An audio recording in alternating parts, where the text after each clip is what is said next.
Halo semuanya, selamat datang di sesi bedah materi kita hari ini.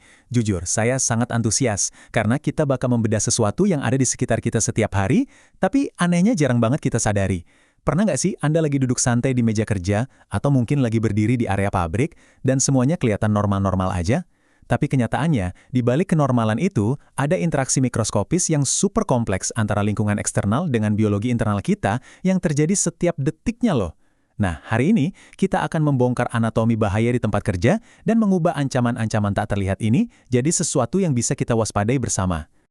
Oke, ini rute perjalanan kita hari ini. Kita akan mulai dari mendefinisikan apa itu bahaya, lanjut ke bentuk fisiknya, cara membaca label peringatan, mengulik data keselamatan, dan terakhir, melihat dampak nyatanya pada tubuh manusia. Yuk kita mulai. Kita masuk ke bagian pertama. Sebelum kita bisa melindungi diri, kita kan harus tahu dulu nih, musuh seperti apa yang sebenarnya sedang kita hadapi di udara atau di permukaan meja kita. Biasanya nih, kalau dengar kata zat berbahaya, otak kita langsung ngebayangin cairan beracun warna hijau neon yang menyala di laboratorium kan? Padahal, definisinya jauh lebih luas dari itu.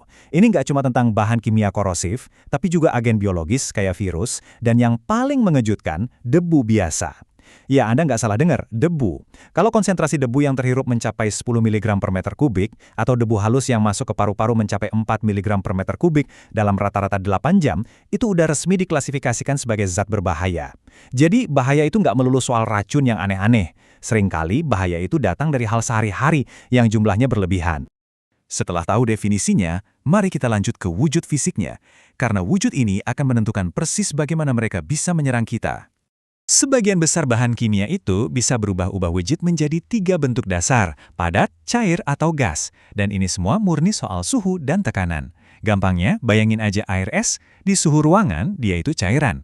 Taruh di freezer, dia membeku jadi es padat. Rebus di atas kompor, dia mendidih jadi uap atau gas. Secara kimia, dia tetap sama-sama H2O kan? Tapi wujud fisiknya ini yang mendikte taktik serangannya ke tubuh kita. Gas hampir pasti akan terhirup. Cairan bisa tumpah dan terserap lewat kulit, sedangkan bahan padat bisa nempel di tangan Anda, lalu tanpa sadar tertelan saat Anda makan siang. Nah, ini yang bikin merinding.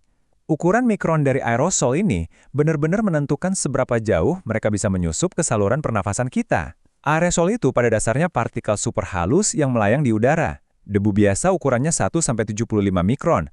Tapi ada yang namanya debu respirable, yang ukurannya cuma sekitar 0,5-7 mikron. Ukuran mikroskopis ini bikin mereka dengan gampang melewati sistem pertahanan alami hidung kita dan langsung nongkrong di area pertukaran gas di paru-paru. Lebih gila lagi, asap dari proses pengelasan itu ukurannya kurang dari 1 mikron.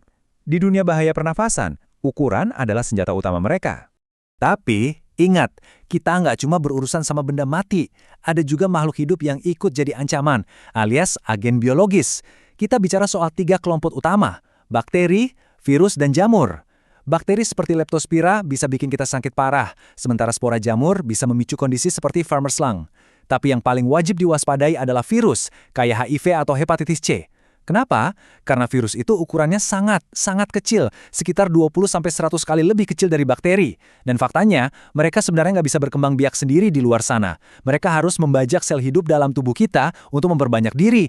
Makanya penanganan bahaya biologis ini harus super ekstra hati-hati.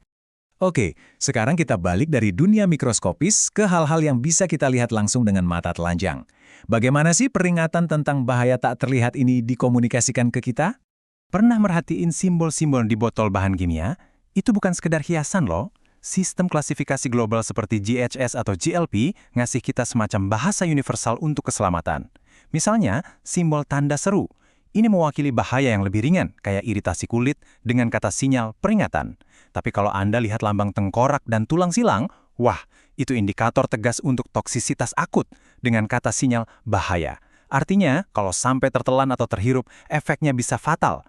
Bisa membedakan antara sebuah peringatan biasa dan bahaya mematikan adalah keahlian yang secara harfiah bisa menyelamatkan nyawa Anda. Ambil contoh piktogram korosif ini.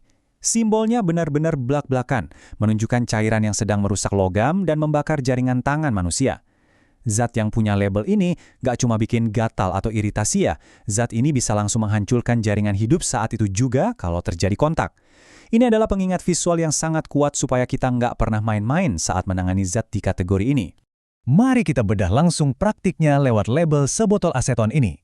Label ini adalah dokumen keselamatan yang dipadatkan jadi satu stiker.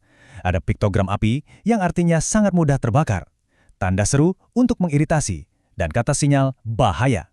Terus perhatikan tulisan pernyataan bahayanya. Ada info presisi seperti menyebabkan iritasi mata yang serius. Di bawahnya lagi ada pernyataan pencegahan yang ngasih kita instruksi penting buat penanganannya, seperti jauhkan dari panas dan langkah pertolongan pertama. Label ini adalah barisan pertahanan pertama Anda yang wajib dibaca sebelum tutup botolnya dibuka. Selanjutnya, bagaimana sih aturan mainnya? Kita akan mengalihkan fokus ke dokumen keselamatan formal dan regulasi yang nentuin seberapa banyak paparan yang masih dibilang aman. Ini dia, primadonanya, Safety Data Sheet, atau lembar data keselamatan, SDS. Dokumen ini tuh ibarat ensiklopedia lengkap untuk setiap bahan kimia.